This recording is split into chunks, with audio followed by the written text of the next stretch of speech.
Greetings, Doctor Who fans and cyber converts. It's a dark and stormy night outside, and it's time for another episode of the Hit or Miss Doctor Who podcast. And this time around, we're heading to Switzerland in the year 1816, the year without a summer, for the Haunting of Villa Diodati. Beware the lone Cybermen. I am regular host, Mike Wilson, and I am joined by a veritable house party of great literary thinkers, or at least three people that decided they wanted to turn up and talk about Doctor Who. So, first of all, please welcome constant guest, regular returning, but returning from Tomb of the Cybermen. Welcome, my good friend Tobi again. Welcome back, Tobi. Hi, yeah, great to be back. Just so soon after. Just a few weeks, a couple of weeks after recording the last one. 2 weeks, I think. Yeah, I think so. But hey, you're clearly a fan of all things Cybermen. So, and we're also joined by Thistle Podcasts' head Supremo and the only man who could get me to take part in Doctor Who magazine's yearly quiz, Stephen. Welcome back. Hey, sorry for that, mate. But there you go. We need some bodies. We need some brains. And we actually did pretty well, to be honest, when we looked back at it. So, yeah. I was pleasantly surprised at myself, actually. I got more than I expected to, because normally I'm just like, I don't know what the heck they're talking about. So, yeah. I passed it on to my friend Will, who runs Who game shows, and he was super impressed. But now he's like, "You've got to come on and be a chaser again for me for the Doctor Who edition of the Chase." And I'm like, "Oh God, I've really done myself no favors by being good at a quiz that I made you listen to." Oh. Nah. But you're excited to talk all things Cybermen again? You've been on at least one of these before, yeah? Yeah, why not? I mean, I've never seen this episode before until now, so yeah. Oh wow, okay.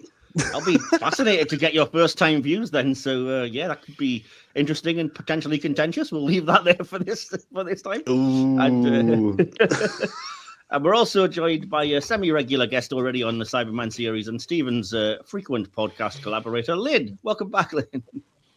Well, hello, and I'm still fiddling on the roof.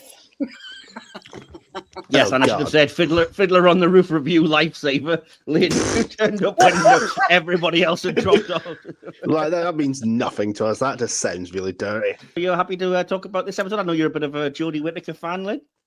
Oh, yes, I will defend the 13th Doctor. Stephen has no idea. Oh, awesome. Well, we'll get to that a little bit later. Regular podcast listeners will know we have a couple of things to take care of before we get to the main episode review. So we're going to start, as we always do, then by entering the vortex.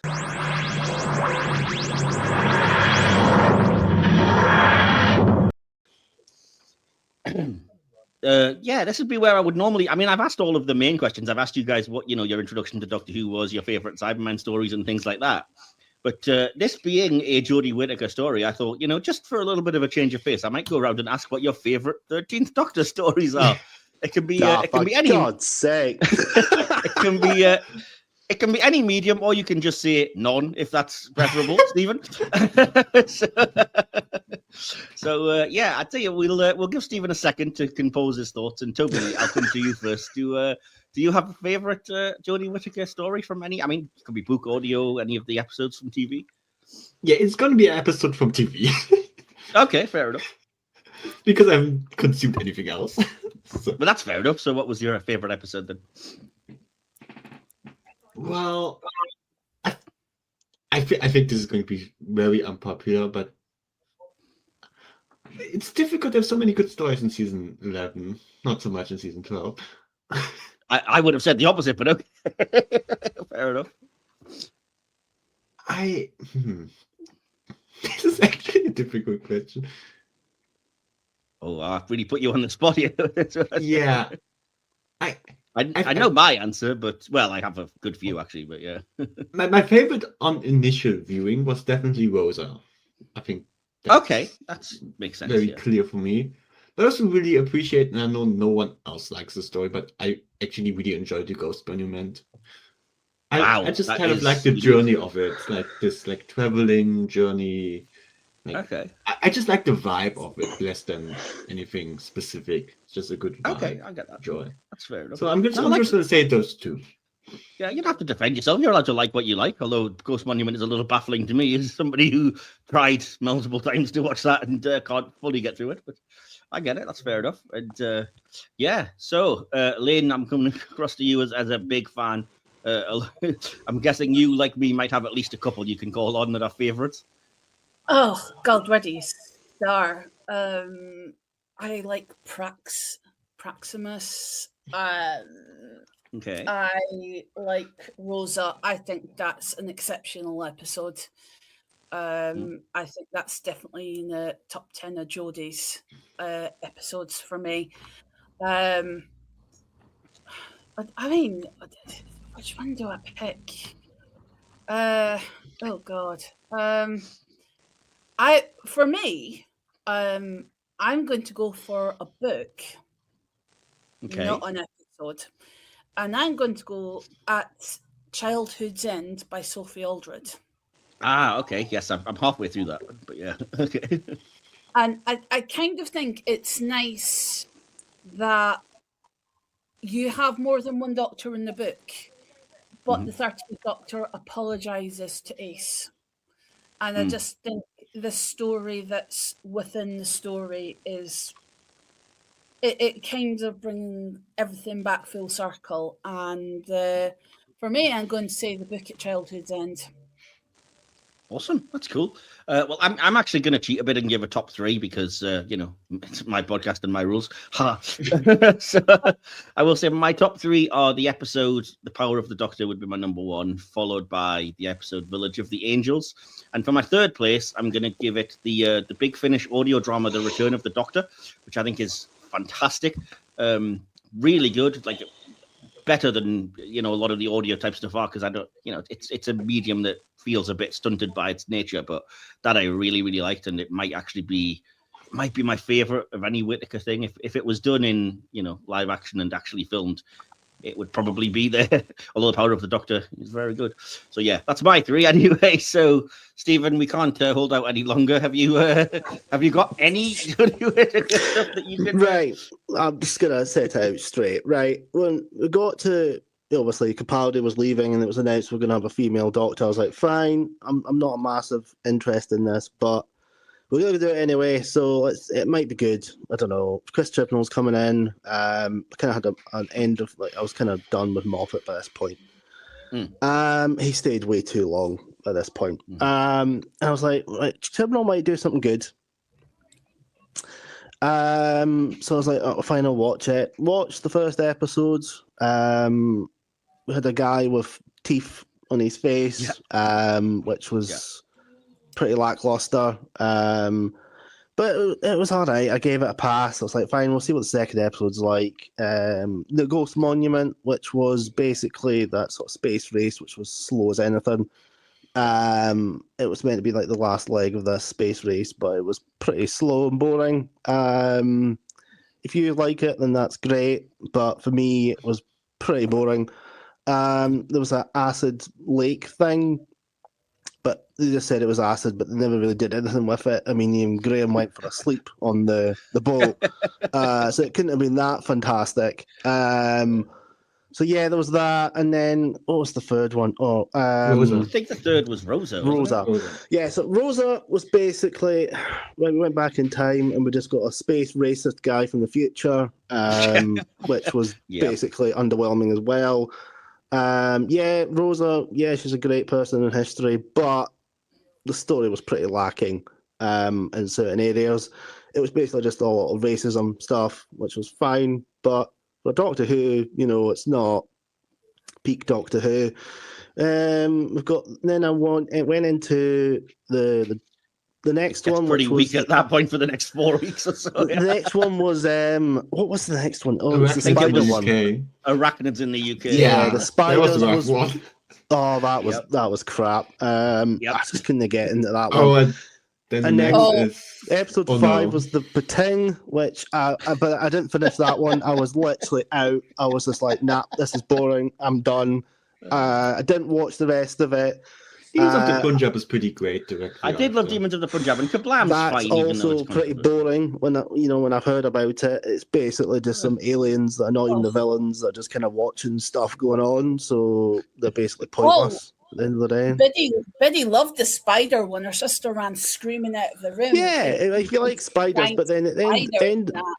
Yeah, but my problem was at the end of it, Jodie basically wants to put them in a what was that, safe room, and just starve them of oxygen, which is not really nice, to be honest. It's not really humane. But she was kind of chastising the Trump guy, stand-in guy, because he wanted to shoot them, which put them out of their misery, which would, it would have done a lot better and a lot faster. But there we go. So yeah, I was out by episode 5. Obviously my brother Mike watched it all, like he went through the whole of Jodie's era. So I kind of got through the grapevine everything that's been happening. Came back for Resolution because I wanted to check that out. Also bored with that as well, to be honest. But there was that.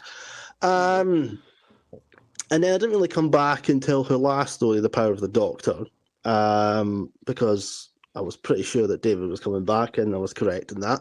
So yeah, I mean, I've got to choose the best one out of all I've seen, and this one included. It has to be The Power of the Doctor. Okay. Simply because that's the best I've seen so far. Yeah. And that's not, fair that's not including the Master doing that silly dance, to be honest, but there you go. Oh, I love that. Oh, for God's sake, no. Oh, you've got just no sense of fun. I have a sense of fun. It's just, no, don't. Yeah, it's just you want to dance with him, and it's just no, you don't. Cyberman and the Dalek looking at each other. Like, yeah, because it's cringe. That's why. No, it's like, oh my God. They're meant to be taking over the universe, not dancing about like an absolute pranny, right? Is it really any worse than John Sim pushing a wheelchair to the Scissor Sisters? I mean, yeah, that's not good either, to be honest. But there you go. Anyway, it's like the whole of NuWho, when it's like the Master, we just have to make him look silly most of the time. Yeah, I get it. It's the way that the modern writers interpret that level of crazy. It's kind of more the Joker than the Riddler, I guess, isn't it? So yeah. But yeah, I get it. I understand where you're coming from. But no, that's fair enough. At least you gave an answer, so that's something. And we obviously agreed about Power of the Doctor. You at least didn't, hate it, I guess. So there we go. So yeah, we'll leave that there, lest we start any more arguments, and we will move on to the section that gives the podcast its name, the legendary, and if I keep saying it, it might become true, hit or miss section. So, how I hate these hit or miss performances. And again, you guys are familiar enough with the hit or miss section. You've done this before. You've been on at least one other episode. For anybody that isn't familiar, this is basically where I pick random things from anywhere in the universe, ask if they're a hit or a miss, debate back and forth, come up with a consensus if we can, and just have a nice bit chat about all things Doctor Who. And as I've been saying, because I decided to do it recently-ish in the last couple of series, instead of picking things, I've just got a big list of 14 different items, and we're going to do it lottery style. We're going to ask people to pick a number. And again, there might be Cyberman things in there because that's the series we're doing, but it won't necessarily be just that because that's boring. So I'm going to go counterclockwise just to be a bit different. And Stephen, I'm going to come to you first for a number between 1 and 14, please. We'll go with number 13 since it's the 13th Doctor. Wow, okay. So this is a big question that encompasses a fair bit of Doctor Who. Hit or miss for the character of River Song. Stephen, you picked it.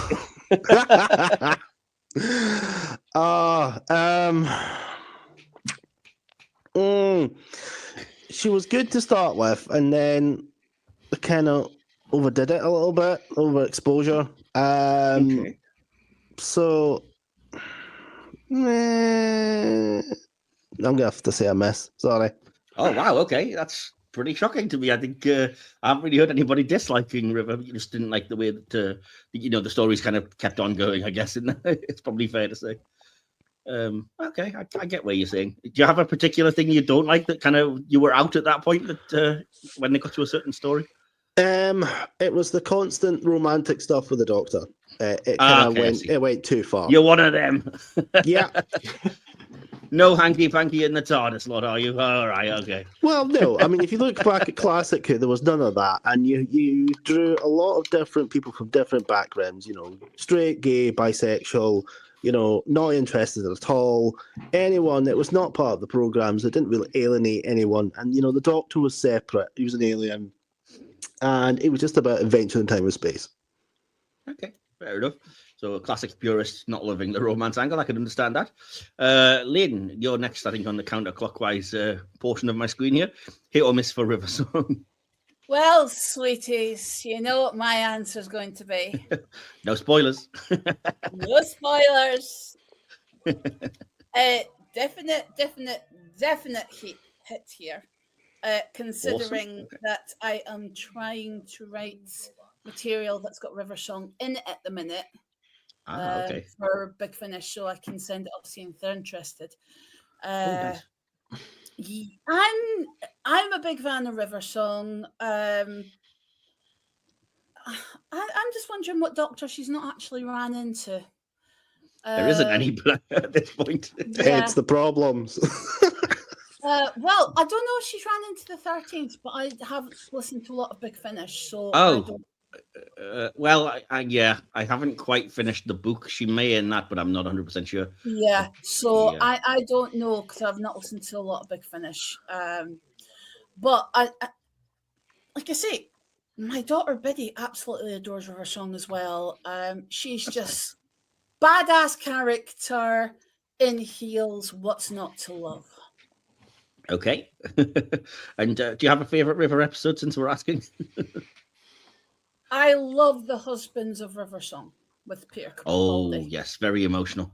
Yeah, I can't say it's one of my favorite episodes. I love the Doctor and River stuff, but the rest of it just feels absolutely phoned in, script-wise, completely unmemorable. I especially love Capaldi and Kingston. Oh, yeah, they're great. They're great together. And their bits are fantastic, but... Yeah, see, you've got a different vibe when it comes off when it's just Matt Smith. But the fact is, Capaldi is playing a much older Doctor. He's very, very reflective. Yeah, for sure. So you've got the one where they're aboard that murder cruise, and she's saying, like, the Doctor's never going to be... It's not like he's standing right here beside me. And he just keeps staring at her, and he just goes, hello, sweetie. And it's just... The Husbands of River Song is one of those where the Doctor can actually pretend to step into the TARDIS and pretend that, oh, wow, it's so much bigger on the inside. So, yeah, River's in charge. And in the end, it is emotional. But, yeah, that is possibly one of my favourite stories. Cool. That's fair enough. Tobi, over to you. Hit or miss for River Song. We have currently 50-50 on this one. I wonder which I would choose. Can you guess? I think I can, but I'm going to let you speak for yourself. She's an absolute hit. I love her. She's an icon. She's a legend. She is the moment. Yay! She's a legend! I'll agree with you there. She's amazing. She's probably my favorite character outside of, like, the Doctor. Okay, cool. And do you have a particular favorite episode or moment or anything? Or I'm also going to agree with the Husbands of River Song on this. I knew you would. I think for our Christmas thing, did I name this as my favorite Christmas story? I think you did actually. That's probably why I thought you were going to say that. But also, I want to shout out what was this? Time of Ages and Flesh and Stone. That's also really good. Shout out to that. Cool. Yeah, that's fair enough. Right. I mean, it's over to me then. I think River Song's a huge hit. Sorry, Stephen. Going to be outnumbered on this one. I really like the character. I think Alex Kingston is incredible. Not just, a great actress, but she's lovely. Having met her, she's really nice in person as well. And and I think it's great that she's not like ashamed of doing Doctor Who, if you know what I mean. She comes back and does Big Finish all the time, and she absolutely loves the show. Like, I got told off for wearing a Star Trek cosplay when I went to meet her instead of representing one of her husband or wives, as she put it. And it's like, well, I can't do both, So, but yeah, I love the storyline. I love the kind of the non-linear aspect of it and the way that it still works. I don't mind the emotional parts of it. I think it's kind of earned. I don't love all the River episodes, but there are a lot that I do like, and even in the ones that I don't like, she's good in them. I'm trying to think if I have a particular favorite. My favorite might actually be Let's Kill Hitler, weirdly enough. That's a lot of fun, actually. I was laughing a lot at that, and I'm thinking, you know, when she's kind of facing them all, and she's just kind of like, fellas, this is what regeneration looks like. You know, she beats the crap out of them. It's just perfect. It has one of my favorite lines ever when she's just like, I was on my way to the gay bar mitzvah for the disabled when I thought, you know, let's go beat up some Nazis. I'm just like, okay. Always a good idea. So I'm afraid that's going to be a hit. As unlucky, Stephen. Like I said, slightly outnumbered on that one. But, I mean, I would agree that the storyline of hers gets a little bit messy towards the end. Yeah. Yeah, it's not great, but it doesn't. But she's still great. She's still great, even if the story kind of gets weird. Definitely. I mean, I think there is at least one episode, probably The Name of the Doctor, where she doesn't need to be there at that point. But as you said, I think the way that they did sort of square the circle, as it were, with Husbands of River Song worked. So anyway, we're going to say hit for River Song. And again, Lynn, you're next on the counterclockwise look here. So would you like to pick a number between 1 and 14? And we'll see if it's something Stephen prefers this time.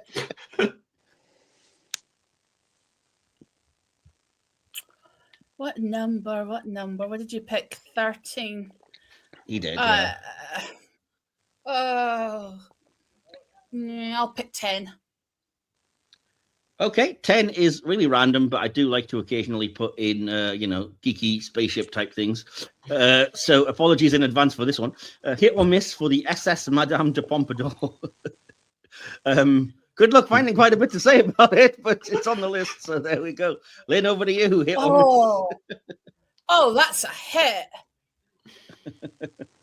Sorry, folks, that's a hit. I mean, come off it, a ship that's got time tunnels, and you know, it's a bit like the Nostradamus. No horrible things have happened aboard the ship. Oh, the Nostromo from Aliens. Aliens. As an aliens. Yeah. So, an alien. So, yeah. It's a hit. It's a hit 200% for me. Awesome, cool. Tobi, you're up next. Hit or miss for the SS Madame de Pompadour? I mean, I would agree with the time tunnel stuff. That's cool. The ship itself, I mean, it's okay. Like, it's a ship. It gets the job done. So. I know. It's unique of me to care so much about fictional spaceships, but I'm a nerd. I get excited about these things. So yeah, okay. I'm giving a soft hit. Soft hit, but still hit. Okay. Before we come to me, then I'll come to you, Stephen, and ask your opinions on this particular ship, hit or a miss. Are you sure you want to? I don't mind. That's all I can. I didn't make the damn thing. Yeah. I mean, I suppose it's a hit. Yeah, the time tunnels is quite cool. It does look like a key, so you know. Yay! That was what I was going to say. That's what I like. So yeah, but yeah, it's not bad. I suppose it's a ship. Yeah. Okay. Does that mean it's a key to time? Yep. Yeah. Yeah. No. So, are we saying soft hit for you then, Stephen? Or? That's a soft hit. Yeah, it's not like the Millennium Falcon or anything like that. You know, or Star Trek. No. But you know, it's not bad. Yeah, and I'd say the same. I'd say hit, but mainly just because I just like the fact that it looks like a key. I can't be any more clever or imaginative than that. It looks like a cool little spaceship, and it also looks like a giant key. And I like the way it connects to the storyline and the time tunnels and things as well. So, sorry everybody, bit boring. We've all kind of agreed, and we don't have a lot to say about that one. I can only apologize for putting it on the list. But you know, sometimes you got to have a good spaceship in there. Excuse me. So, Tobi, would you like to pick a number between 1 and 14, but not 10 or 13, please? 12. Oh, wow. Okay. Oh, I can see this being contentious. 12 is another character, hit or miss for the character of Missy, as played by Michelle Gomez. Tobi, it's over to you. I mean, I really like Missy. Yeah, I just do. I don't really have much to say, honestly. She's just great. And I think she gets better with every episode she is in. Like I think maybe at the beginning it's a little okay, she's fine. But I think when we go on to season 10, she's really great, especially in What Enough in Time and Dr. Ford's. Her arc is great. I have no issues whatsoever. Fair enough. Again, do you have a highlight, a particular great moment or episode or anything for Missy then, if you're a fan? Oh, What Enough in Time and Dr. Ford's. Fair enough. I'm sure that'll come up again when we review it later in the season, so that's fair. Stephen, over to you next then, just to mix things up a bit. Are you a fan of Missy? Would you say hit or a miss? Yeah, I suppose she's a great actress and she actually does a pretty good job with whatever she was given. I do agree that she did get better as she went on. Some of the times it was a bit okay, fine. But especially by series 10, she had a quite good arc in series 10. Definitely by the end, the World Enough in Time, Dr. Falls, she does really good work there as the character. So, yeah, I suppose she's a hit for me, yeah. Okay, and do you have a highlight of her episodes or moments? Trying to think. Probably when she reveals herself to Peter Capaldi at the end of series 8, and everything that she does in series 10. Fair enough. I like the way she goes, another yelling Scotsman. I had no idea there was a match on. Sorry, I had to say that. I've got two Scottish people here. That was just a bit of a dig. Anyway, Lynn, over to you if you're still speaking to me. Missy, hit or That was a dig? Honestly, really? That's not a dig. That's just a little... I just got one thing to say. Oh, Missy, you're so fine. You're so fancy. Well, my hey, Missy. Hey, Missy. Yeah, big fan. Love Michelle Gomez. Love the graphic novels. I love all of Missy. I'm not going to pick one. I just think we needed more of her in it as she developed, because she just got better and better. So, it would be interesting if Missy had actually interacted with a few other doctors, which I was interested in.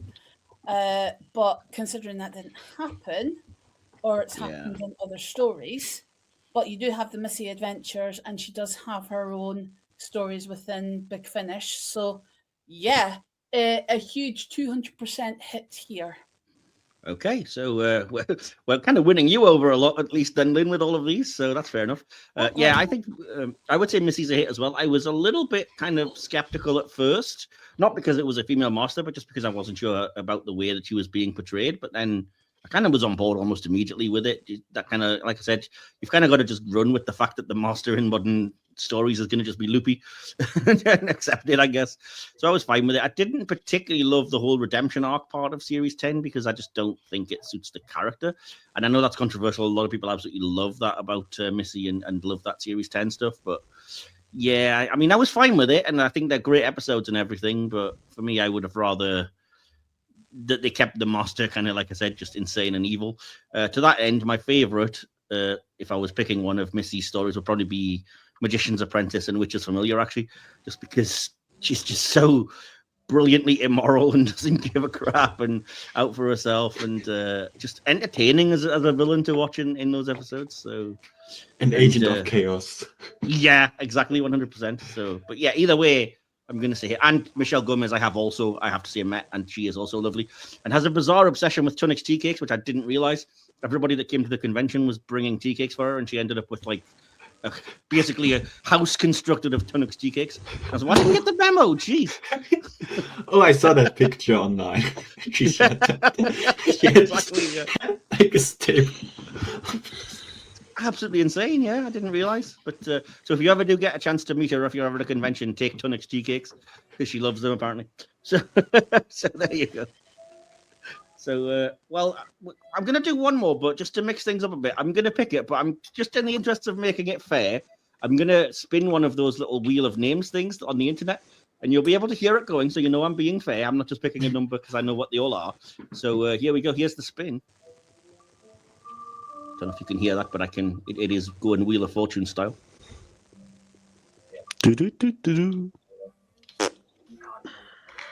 Woo! The winner is number 6. Oh, okay. That's actually the first Cyberman related thing that's come up today. So that's interesting. And I'm actually intrigued what people think about this.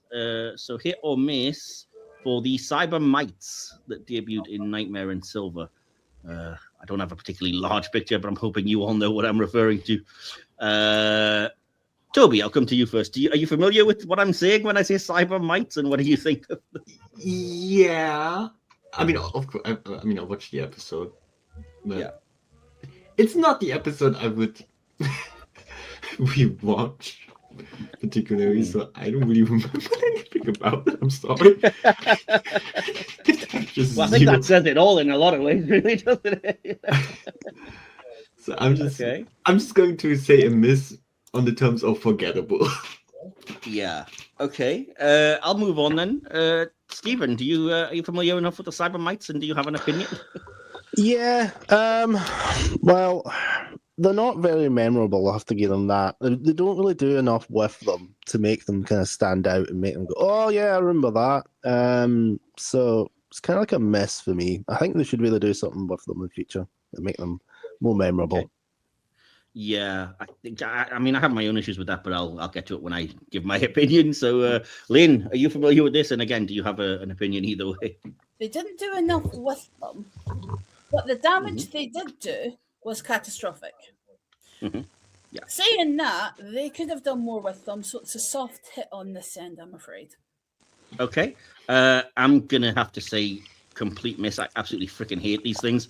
It's blatantly obvious to me that either Neil Gaiman or Stephen Moffat watched Star Trek and were like, "Ooh, nanites that can assimilate. We'll just steal that for the Cybermen then." And I hate it. It's not the Cybermen's whole thing. It's near God tech level because you just can't avoid them. You're just gonna get transformed into a Cyberman no matter what because they're these tiny little things that will just invade. I just think it's a really dumb idea. There's a reason it hasn't come. We're saying miss for once on something, except Lynn, who just is far too positive of a person. So there we go. So yeah, I think that's fair enough. And proof conclusive, you see that sometimes I do hate some things, listeners and viewers of Doctor Who. So yeah. Are we ready to move on to the main episode review then? We've delayed it for as long as we can, I think. Yep. Yay! Okay. Well, as I said, today the episode we're going to be looking at for our Cyberman-themed series is the Jodie Whittaker era story, The Haunting of Villa Diodati, the third last episode of Series 12. The episode is vaguely about the historical origins of the 1818 novel Frankenstein, or The Modern Prometheus, by Mary Shelley, who is portrayed here by Lily Miller. It takes place at the Villa Diodati in 1816, where Shelley was inspired to write the book. It also featured the return of the Cybermen in their first television appearance since the 10th series finale, The Doctor Falls, which, as I said, we'll have more about later in this series. The episode was watched by 5.07 million viewers and received positive reviews from critics, at least. So, yeah. I'm going to dive into a little bit of behind-the-scenes information that I have, and then I'll come around and start asking us some questions. So without any further ado, I'm going to activate the time-space visualizer and give a few facts, hopefully, that will be interesting about the episode. That meant that you could just tune in and see any event in history. Yes, that's exactly what this is. No, Doctor, you're kidding. First of all, a scene in which the Doctor warns her companions to stay away from the Cyberman was confirmed to allude to Bill Potts, who, spoiler alert, was cyber-converted during the events of Worth Enough and Time in The Doctor Falls. The Doctor mentions Ada Lovelace to her father, Lord Byron. The Doctor had met her as an adult in the 1834 in this series' two-part premiere, Spyfall. The episode offers an alternate account of the conception of Frankenstein by Mary Shelley to that of the audio story Mary's Story, which featured the 8th Doctor, though this story does acknowledge that it is depicting what it's depicting is the result of history becoming unusually flexible around that night, which is a way of potentially trying to rectify both stories, I suppose. Early in the episode, Byron and the Doctor exchange lines of verse from Byron's short lyrical poem, She Walks in Beauty, written in 1814. Shortly after that, he mentions his long narrative poem, Childe Harold's Pilgrimage, published in installments between 1812 and 1818. Later on, Ashad the Cyberman recites parts of Shelby's long poem Queen Mab, published in 1813. At the end of the episode, Byron reads the conclusion from his own poem Darkness, which he composed in July of 1816. That's for all you poets and Byron heads out there who might actually give a crap about such things. So I have tiny other bits and pieces when we get into the sections, but that's as much as I have for the behind the scenes. So I tell you, first of all, Lynn, you always do a lot of research and work. Did you have anything else behind the scenes? This was filmed in the UK as well. So, like I say, it's Martha Moore Estate were the interiors of the villa, and then I am going to murder these Welsh names. Lwyn Orn Reservoir is Lake Geneva. I cannot say Welsh names to save my life. I do apologise. So actually, it was all filmed in the UK, but it looks as though it's far away from here, which is great. Like I say, you have very good actors in it. There are literary drops, as you've said. So before we do much else, I'm going to jump in and begin the analysis of the episode. We do the analysis by basically breaking it down into sections that I follow, like writing, directing, VFX, music, sound. But again, if the conversation flows a different way, we just go that way. You've probably heard me say this 1,000 times if you're a regular listener, but just keeps my notes particularly fresh. Before we dive into any of those sections, though, I like to go round and begin by asking if you can recall the first time you saw this episode and what your initial impressions of it were when you came out of it. I'm going to leave you till last, Stephen, because I know you've only just seen it. So first of all, I'll come to you, Lynn. Can you recall the first time you saw this episode and what your initial impressions were as it ended? I liked it. Okay. It had the elements of horror, of how you could see people being influenced and how a story could come together. And yeah, I rather liked it. Okay. I still like it now. I think it's aged well, and it's got better with the second viewing. Awesome, cool. But suffice to say, when you first finished watching it, you were kind of content. You were happy. You thought it was a good episode. So I was very curious once it ended as to where it was going to go, because obviously she has given the Cyberman what he wants. So I'm kind of thinking then ahead, where's this going to go, and kind of feeling the imagination, like how far in the future is it going to go? You know, are they going to develop more cybernetics, more weapons, that kind of thing? So yeah, I was really intrigued with this episode as to where it was going to go after. Okay, that makes sense. Tobi, over to you next. Can you recall the first time you saw this and what your initial impressions were? I mean, the first time I saw this must have been immediately when it aired. I think so. And I mean, I don't remember. I mean, I think I remember being excited for the next episode because of the ending, but I don't remember what exactly my thoughts were at the end after watching it. But I do know going into this rewatch, I remember it being probably the best episode of this series.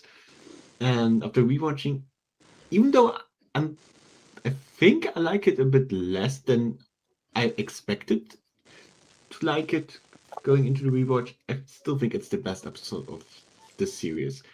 Just a bit less. Okay, fair enough. It's for me that the series, I just don't think not a fan. Good stuff. No, not a fan. 12. Okay, fair enough. Well, with me, it definitely was when the episode went out, which would have been the first time that I saw it. I was always intrigued to see episodes that weren't written by Chibnall, because I always am, just with general episodes that aren't written by the showrunner. And so I was, pleasantly surprised to see Maxine Alderton's name appear, and wondered what she could do with this. And again, we'd kind of been teased for the Lone Cyberman, so I wanted to see. I was, pleased to see that was paying off, and we were going somewhere with that after we dealt with it a few episodes back. And I remembered it a little bit differently. We were kind of just talking briefly off air, myself and Tobi, and I said I recalled that the Cyberman stuff was a much bigger part than it actually is. I was surprised that it doesn't actually come into the episode until about 25 minutes in, about halfway through, because my memory of it was not that being the case at all. But I still think it's an episode that is really cool, really atmospheric, and great to watch, like I said. And like Tobi was saying, it's good to watch in the dark. It's got a great gothic sort of flair to it, and it's certainly one of the highlights of Series 12, I would say, for me as well. So, yeah, over to you, Stephen. Do I dare ask what your initial impressions were having watched the episode now, what you thought of it? Well, yeah, I just watched it. I suppose it was all right. Like, I mean, it wasn't spectacular and it wasn't rubbish. So, yeah, I'm more middle of the road. There's some problems with it, which I'll probably go into, but yeah, there's some good points. So, yeah. Yeah, so we'll start then by jumping into the writing. That's always the first thing I like to begin with. As I said, it is by Maxine Alderton. Chris Chibnall called Alderton an absolute Mary Shelley and Byron, not a buff, but she's an expert in that. Much of the setup of the episode is true to known fact about Lord Byron and Mary and the others, including that the summer during their stay at the villa was unusually stormy because of the 1815 eruption of Mount Tambora that led to the year without a summer, which was an actual real thing. It probably wasn't to do with Cybermen, but, you know. The story properly, as I said, introduced the lone Cyberman and his motivations after he'd been mentioned by Jack Harkness previously in Fugitive of the Jadoon.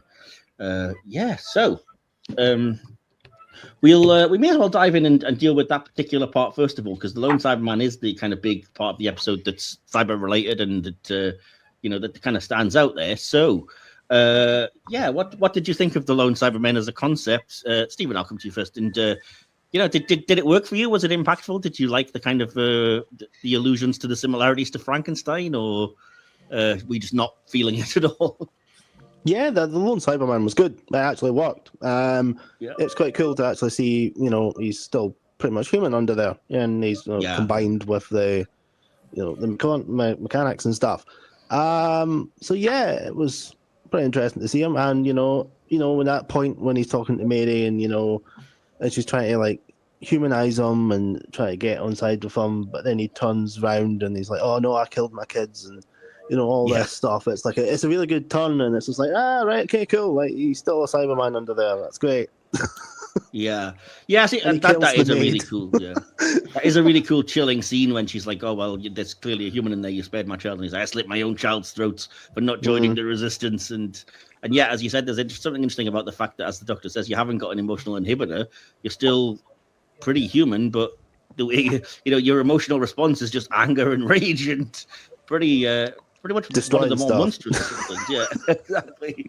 But like as you said, I think it's such an interesting way to view the Cybermen, because you can see the humanity in it, and it almost just works for me, like that kind of thing.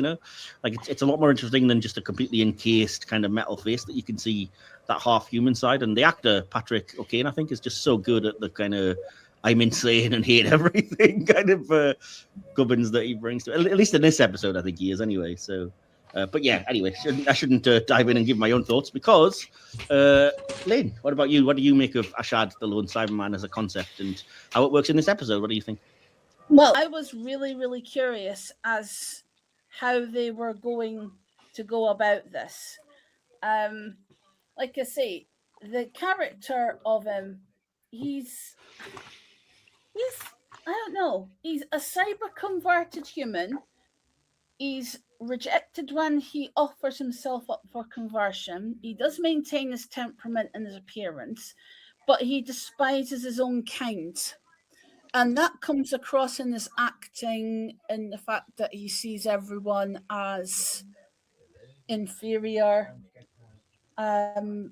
Just very, he's in charge. He believes he's the last of his kind.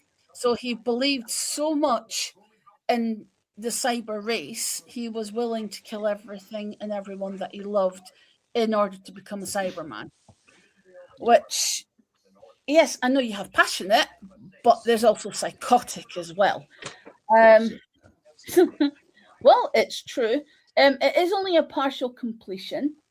As in the Nightmare in Silver, the Alliance destroyed a galaxy to wipe out the Siberiads, and the hive mind had shut down. But the thing is, they had already, by by the time they get the Cyberium back and they've staged war in the next few episodes, they've also removed the anomaly that means it reacts gold.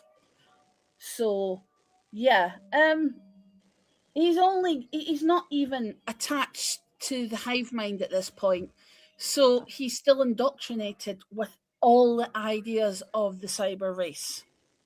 So he's that determined to get his hands on the Cyberium and resurrect them that he hopes he will be a leader of them.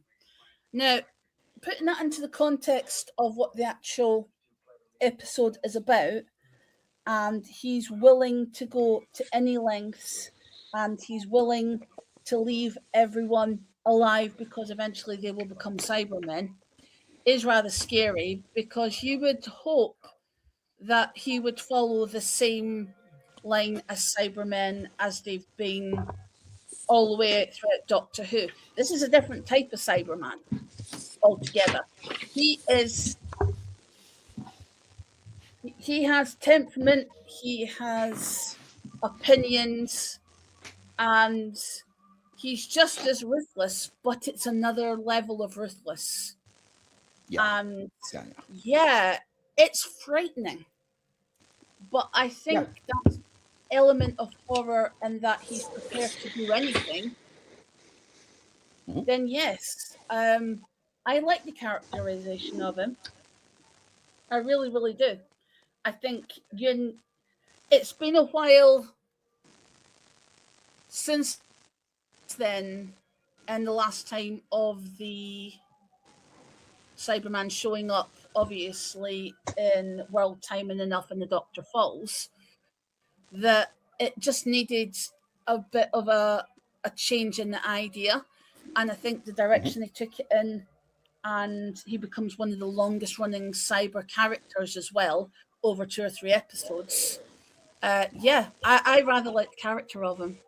I think it was needed just to inject a bit of horror, which Doctor Who is known for as well. Yeah, for sure. Yeah, no, I absolutely agree with you. I think it's interesting because it's kind of the same. Like, I love the Cybermen, but they kind of have a similar problem to the Daleks in that they're not particularly, they don't have a lot of personality, and that's kind of why, Davros was invented, because that way you have a leader figure that the Doctor can interact with and actually have a conversation. And I think that's kind of what Ashad is for the Cybermen. It's like, whether you question whether it's the cyber beliefs or his own kind of insanity that makes him this kind of zealot that wants all Cybermen to win the cyber war or whatever, he is a Cyberman that you can interact with on that level and that can actually appear monstrous and have a bit, like I said, of personality. So I completely see where you're coming from, and I think it is interesting that that this is a new take on that level of Cyberman, as well as feeding into the whole Frankenstein-y type thing. The way that Mary asks, are you made up out of loads of different parts? Because that would be, that's the hint of the inspiration for Frankenstein, obviously. But he also is made up out of a bunch of disparate models of Cyberman parts, which I've got listed when we get to the VFX production design. So he does look like a weird kind of, mashup of bits and pieces, as well as looking kind of monstrous in a way that, like I said, the Cybermen are chilling and creepy, but monstrous and scary in that level. I think it's way more scary seeing half of a human face, grimacing at you than it is just a blank cyber face. So, it's not only that, when you watch the episode and they see the figure, and obviously it's a time window, and he's trying to get to the Cyberium, he's floating on the lake, and he's coming across the lake, the surface of it, and it's like, is it a ghost? What is it? Yeah, for sure. Yeah. And it's he just keeps asking for what they've got, and they have no idea. But it's just this really sinister, silver-looking figure. It's like he's just been put together. Yeah, and one of the things he does do, which basically is a little bit unnerving, he's very ambiguous at times, because he's using that human aspect of himself to get what he wants. So he's using the ambiguous kind of human nature he still has in part to use the humans that are there. And I think that's where it becomes particularly scary, because when he flips, you then know how far he's going to go. But Mary is saying, are you made up of parts? You know, we can talk about this. You know, she's trying to basically resolve his human aspects to try and get him on board with them. And he doesn't. But he's trying, he's basically going along with what she's saying and then flipping it on her. But you just get the feeling that he's listening. But then it's that deviousness of human nature, which he's also kept. So you don't know whether he's being genuine or not until like the last 20 minutes, and you really know that he doesn't give a flying monkeys about anyone in that house. Just give me what I want, or everyone dies. Yeah, or exactly. you're all Yeah, going no, to for become sure. cannon fodder anyway. So it's taking those human elements and using them against the people there. Yeah, which is also scary. Yeah, absolutely, and that is scarier, as you said, because we're not expecting it from the cold and logical, robotic type species. That then when he flips out, it's even freakier. And again, it kind of it does invite these comparisons to Frankenstein. The fact that he's basically recharged by getting struck by lightning is a very kind of universal horror Frankenstein-y type of trope as well. Mm. So it's probably the reason why that's in the episode. But also, like I said, it's just it reinforces this as a monster kind of thing in a much more intimidating way than we perhaps will be used to. What about you, Toby? Anyway, I haven't asked you yet. So what did you think of Ashad, the lone Cyberman, in this episode? I mean, okay, I basically agree with everything that's been said, so I don't want to repeat everything. So, but I'm going to mention one thing that hasn't been mentioned, and it's just, and I think it's just a really cool visual. I think just the visual is really nice. Like he looks really scary, and it's just a really good design. It's just really good design. Yeah, I agree, and I like the way that they keep, because of the way that the mask is broken, they kind of keep it so that you don't see his human half until the episode absolutely wants you to, so you just see that half cyber face, and then it's just like the way he turns out in shadow and reveals the other half. It's so much creepier that way. That's pretty cool. Anyway, but yeah, so okay, any other thoughts, Toby, or have we kind of talked that much? We've said it all, really. You said it all. You said it great. You all said it greatly. Cool. Well, the next thing I want to talk about then is the kind of the reason for the lone Cyberman's appearance, which is the Cyberium, which, as I say, I did write down because I was never quite sure. Apparently, it is an AI containing all the knowledge and complete history of all Cybermen, and it fused itself to Percy Shelley's cerebral cortex. So what do you think about this as a motivation for Ashad? And does it work for you in the episode? And does it, does the Doctor's kind of moral stance, since it's connected to that, does it work, or do you have issues with it? And I'm going to come to you first, Stephen. These thoughts on this one. It's a cool idea. I just want to know who took it from the Cybermen and sent it into the past, because that's never really explained. I don't know if that gets. It is explained in the next episode, but yeah, it's you don't need to know that now. Right. Okay. Yeah. I mean, do you kill Percy Shelley? Turns out no. She can just literally go into his brain and make him think he's he's deaf and stuff. Which I don't know how the Doctor does that, but that's quite a cool thing. I don't know where she got that from, but that'd be interesting to know. So end up, she gets it and she kind of gives it to the Cyberman anyway. So yeah. But do you think the episode handles the kind of no-win scenario aspect well, or do you? Because like the Doctor, she can't win, as she says. Like if Shelley dies, that's a whole lot of like art and culture and history. The world doesn't exist as it is. Is it really though? I mean, do you know anything that you actually wrote? I don't. It's not like William Shakespeare or something. I don't know what he wrote. No, fair enough. That was kind of my point, is that like, do you think it really, so you don't think like it has the stakes on that level that you can understand and kind of quantify in that way? And I don't know, like most people don't even know who he is. Like if you think about it. Yeah. You might know Mary Shelley, you might know her, but rest of them, nah, not really. Yeah. Yeah, I don't know if it necessarily explains that all that well, and as I say, I have personally my own issues with the idea of one person is super important, and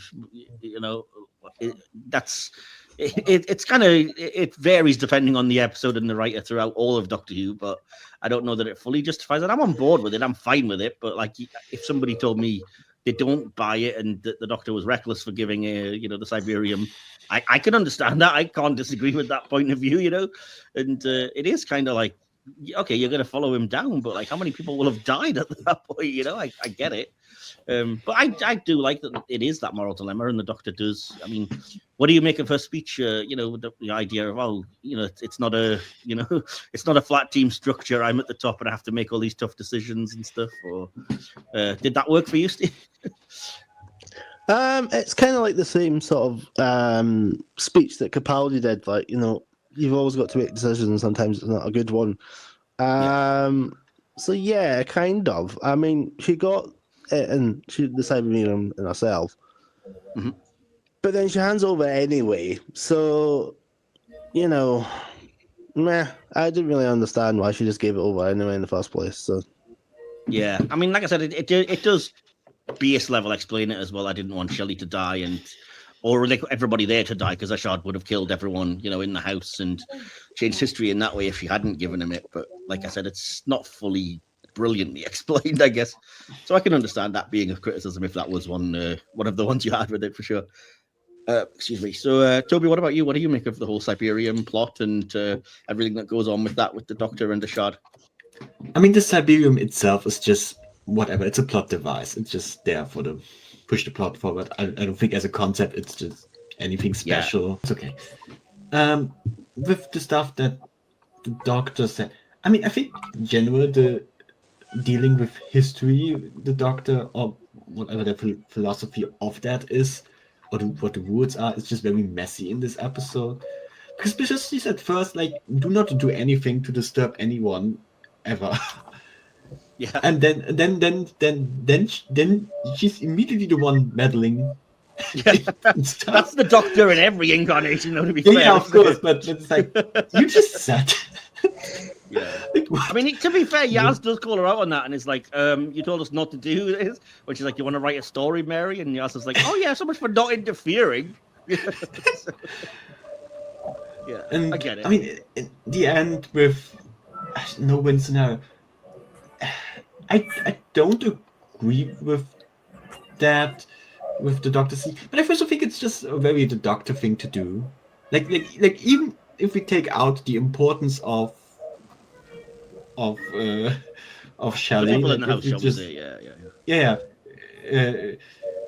If you just take out the importance of them, she would still make the same decision. I feel like, because I feel like the Doctor in general is like this kind of, I just fixed the thing right in front of me, and the stuff that's the consequences we'll do later. We'll figure out something. That's true. So I thought it was consistent in that way, but I think the explanation with, because he's so important and he inspires so many people or whatever, was a little bit of a stretch. Yeah, I think that's where Maxine Alderton, being kind of a fan, I think biases the writing a little bit of like, so important, and as Stephen said, like, really? Can you name anything Percy Shelley's written? So but yeah, anyway. What about you, Lynn? What do you make of the Siberium idea and the Doctor and Ashad's kind of conflict? Everything that's happening in the house is basically Shelley moving about and trying to hide, and the Siberium's hiding him and moving the barriers and basically causing chaos. But they don't know that. But the Siberium is trying to hide from whatever's outside the house. So, yeah, I like the idea of it. Don't get me wrong. I like the idea of the fact that it was originally the computer from that time. Technically, it has been shaped as a pebble before, which I find interesting. Some things are fixed point. You can't essentially change them. Yeah. Percy Shelley dying might actually have a cultural backlash. Of course, yeah. Which might affect other things. It's like the butterfly effect. Yeah. You don't know how it's going to spread out. So the fact that she takes the Cyberium on herself, knowing she can carry it, but the Cyberman, the lone Cyberman, having turns, decides to attack her friends and kill her friends. And she has to make the decision to protect the people that she's come to know as family. Now, I know Stephen might not agree with this, but the fact is, the Doctor's been quite lonely since Capaldi, right? He's left River Song, he's had the Singing Towers, she's left behind on the moon, she's in this kind of AI kind of world, she's safe, but he's still trying to deal with Missy. So by the time all that's done and you've got the Doctor Falls and you've got Whittaker, you've got her starting over. She falls out of the TARDIS. You've got the monument. She's starting over. She's a bit lost. So the family she gathers around her, she comes to care for very much. So she's got the very, very difficult decision. Right, do I let my friends die and then everyone's saved, or do I try and fix it in the future? And she's right. She is at the top. She's the only one that can make the decision. They can't decide what's good for humanity. This is a fixed point in time. These books have got to be written. These stories have got to be written. Is this the inspiration for it? Do you know what? I'm going to take a gamble. Here, take it. And she gives him what he actually wants.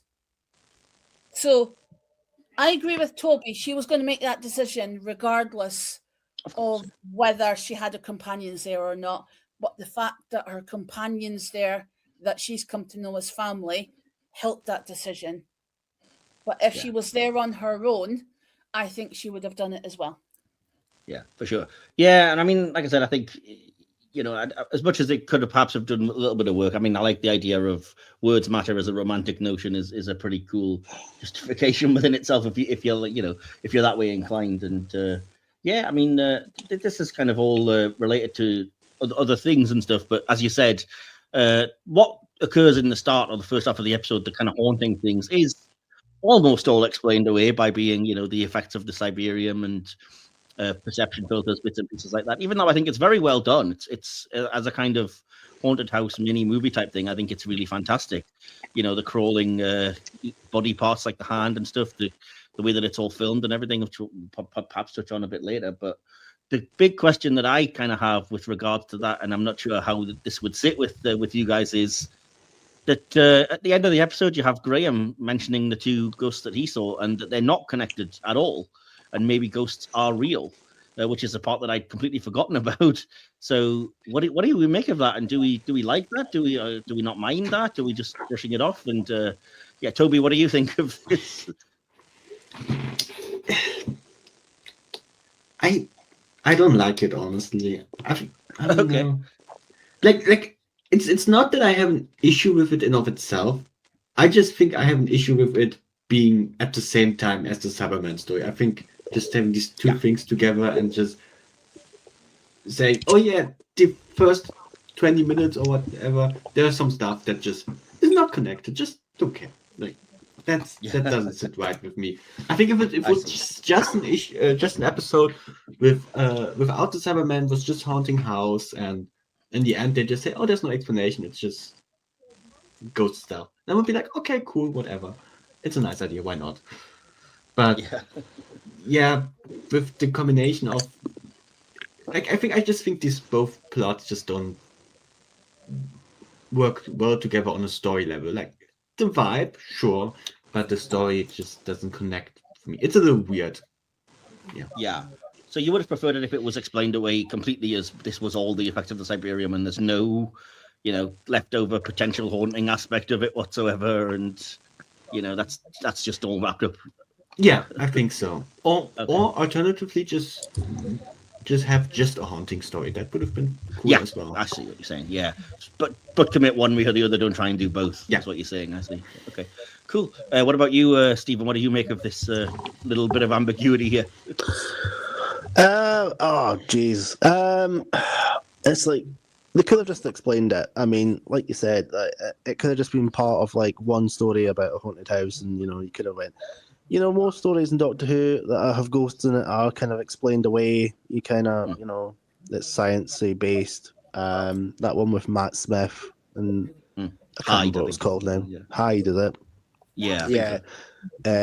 And like Knock Knock and stuff like that. There was other ones out there, but yeah, it was kind of confusing, like because they just popped up, and then Graham's talking to them like the lassie.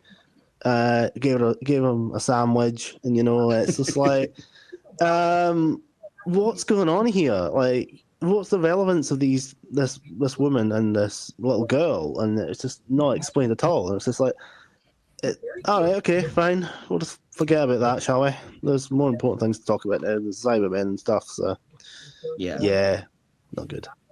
I can see that potentially riling people. It didn't ruin the episode for me because I just basically, I don't know, I just brush it off as kind of like, well, it's a writer that's trying to lean into the more romantic, like I said, side of things, and whatever, okay, so some ghosts appear. let's ignore it and forget about it because it doesn't really affect anything going forward. But I can certainly see why it would piss people off, and there's no real point for it. There's no purpose other than we've kind of tried to do a haunting episode and then stopped for the sci-fi and then wanted to have a little bit of the kind of atmosphere, I guess, remaining at the end of maybe it was ghosts. So I get it, but yeah, it's I'm kind of in two minds, I suppose, about that as well. What about you, Lynn? What do you make of this aspect of things? Okay, right. I'm coming at this from a totally different angle. Stephen is used to this by now. You'll get used to it as well. Yeah, Stephen's going, oh God, here we go. Right. Here we go. 1816 was a year without summer. Okay. So in 1815, yeah, it's most of the time in Scotland, to be honest. I know. I'm used to that. That's why I enjoyed the sunshine today. 1816 in a different country, that's once in a blue moon, but here it's like that's every year. Yeah, I know. That's the country without a summer. One day of sunshine, everyone's running out into their gardens with their get your tap off. This is your 10 minutes of designated sun every year. Get your face in it. Get your face in the sun. Get some oil on it. 1816 is a year without summer. So you're talking Lake Geneva, Switzerland. It's a mansion in Colony near the Lake Geneva. Mary, Percy, and his relation Claire is not staying at the actual villa. They're staying at a villa called the Maison. I'm going to get this wrong. Chapuis? I can never get this right. But it was originally called the Villa Bella Rive, and apparently John Milton was reportedly visited this place in 1638, but it was actually built in 1710 after his actual death. Okay, now this villa is being affected by weather, so obviously you're talking environment, which would then affect how people feel living in the house. So it's phreatic eruptions full of ash occurred through 6 months to 3 year period after that eruption, which lowered the global temperature and it also lowered the heat. So obviously it's going to be slightly chillier, slightly cloudier, a lot more heavy rain. I think I've written down as well that the inspiration for the poem Darkness for Byron came from that summer of 1816. So there was also a theory that, and if you're into uncanny with Danny Robbins and into ghost hunting, there's something called the stone tape theory, that anything that happens, emotions, events, they are trapped within the actual building itself, and they can be recalled and triggered. So the fact that you've got the Siberium coming in, possibly triggering off the stone tape theory, and maybe they are the ghosts that are resident there. And it's the Siberium triggering it off. Okay, that's an interesting point, yeah. Sure. Was it in the script, though? No, that is true. You are basically having to do a lot of the work. You're just doing the heavy lifting for the writer that's not doing the job.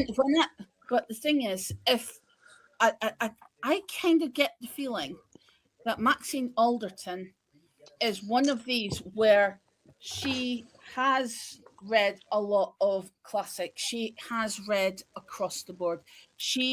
I get the feeling she's quite intellectual. So something like a stone tape theory might occur to her if she's writing a horror story. Yeah, So, I get it. She just forgot to put it in the script. Or if it's the Cyberium kind of accessing... Yeah. So like my husband's just said, Ashad might be pulling things through time with him, which means the stone tape theory, he will pick up on whatever ghost without realizing it and bring them through with the Cyberium while he's chasing it. Yeah, I'm sure there's other ways you could explain it, but like Stephen was saying, the episode isn't really bothered about doing so. It kind of wants that level of ambiguity. Obviously people have other interests, and the stone tape theory does apply here. Yeah, because I'm sure, but that's it's something you've got to know, but it is another kind of side to approach it from as well. Yeah, it is kind of outside the text though as well, Yeah, it will occur to other people. Sure, fair enough. Okay. Yeah, no, I get it. There's other ways you could explain it, and again, that's part of the reason why it doesn't bother me that much. Because if you want to kind of hand wave it with a sci-fi explanation or anything else, you can do. But like I said, I don't really love the fact that the script itself isn't bothered one way or the other, and I'm not always a fan of that level of ambiguity. But again, that's personal preference, I guess. The only other thing that I did want to mention, because it kind of feeds into something that goes on throughout this era and a conversation that we had, Tobi, when we reviewed Eve of the Daleks. I recall you saying that you think the kind of the Yaz Doctor stuff kind of came out of nowhere and Chibnall was, not planning it and you didn't believe it and whatever. I was quite shocked that there's quite a heavy reference at the start of this episode to Yaz having feelings for the Doctor. I wrote that down as well. Yeah, I couldn't remember it. But, yeah. Oh, wow. Yeah. How did I miss this? Yeah, me too. And I was like, okay, so maybe it was perhaps a plan, certainly for longer than we expected or suspected. It's still not a good plan. I'm not saying it's a good plan, but I think a lot of people claim that it was only written in because fans saw these things and it was never written explicitly that way. And I think scenes like this are kind of like there was something going on clearly because what's your person? Would you trade reliable for would you trade that for reliable? There's clearly something else going on there, and it's worth noting, I think. Anyway, so any thoughts from you guys, Stephen or Lynn, about that, or should we not touch that one particularly? Well, this was after the first season, so you could have got some feedback from the fans in between. Of course, yeah, season 11 for sure. Yeah, but I think a lot of people claimed that it came out of nowhere. When the specials were airing at the end of Flux and everything, and we're like, oh, you've only just decided to come up with this now, but there's been things seeded. Cool. I think that's all I've got for that. So. Moving on then to, again, because I don't want to keep us too much longer. So moving on to the acting, I've kind of said as much as I had my husband and I have had a few thoughts. He's mentioned something of interest, mentioning about Yaz. First of all, he's mentioned that the past couple of 2 or 3 relationships, Rose ends up trapped in another dimension. And he's heartbroken, and he has to destroy suns and planets in order to get a message to her. River Song ends up dying and being put into an AI storage. And then Capaldi even flirts with Missy, which isn't always noted. So by this point, the story is that Lord Byron cannot come back to England because of the scandal. The woman who is accompanying Mary and Percy is a woman who he's also had an affair with in London a couple of years back, and he's still in contact with her. Whether he's not in a relationship, I don't know. But the fact is that she is speaking to this lady, and that's where the conversation comes up, because this person who Byron had an actual relationship with, however brief, she's wondering how much does, she's trying to get into the locked study, and it's like, well, do you have someone? Is it complicated? And Yaz is going, yes, it's a little bit complicated. So I just kind of think that, basing it historically, it's a comparison between difficult relationships and relationships that might not be as apparent, but will also cause controversy because some fans won't like it. Okay, yeah, sorry, that's fair enough. It's a viewpoint. But... Yeah, no, I get it. It's it makes sense thematically in the that's why it's kind of there as well. It doesn't come out of nowhere, which is worth pointing out as well. For sure. But yeah, so next, as I said, I wanted to move to the acting section. Like I said, I've mentioned enough about, I think Patrick O'Kane is great as Ashad, the kind of unhingedness. I like a lot of Jodie Whittaker. I'm a fan of her Doctor anyway, and I do like the kind of the cheeky humor that her and her companions have, but certainly the way that she takes no shit from Byron, basically, even though he's trying to seduce her, she's having absolutely none of it. I really do like the glorious speech. I think it's very doctory. I know some people were, not as fond of it, and it's a bit contentious, but I personally liked it. And Bradley Walsh, I'm not hugely a fan of in terms of as being an actor, even though I know, again, he's popular with a lot of people. I just see him as light entertainment host type guy. He's harmless. Can't stand Tosin Cole. Think he's a terrible actor. I just think everything he delivers just feels flat, and I feel sorry for the guy, because whoever told him he could do acting was lying. But I am a fan of Mandip, which again I know a lot of people aren't, but I think Mandip for me sells a lot of the Yaz stuff, and even again the funny humor, the kind of that's my elbow Ryan kind of stuff. It's good for me. So any thoughts on any of the acting whatsoever from you guys? Then Lynn, I'll come to you first. Well, obviously, I didn't go for the main actors, but who I actually went for was obviously Ashad, the other characters that were actually in the villa. And the first one I'm going to go for is the one who played Mary Shelley, which is Lily Miller. Then you've got Lord, if I get his full name, because I wrote a lot down, Lord George Gordon Byron, which is his full name, would you believe? And he's played by Jacob Collins Levy.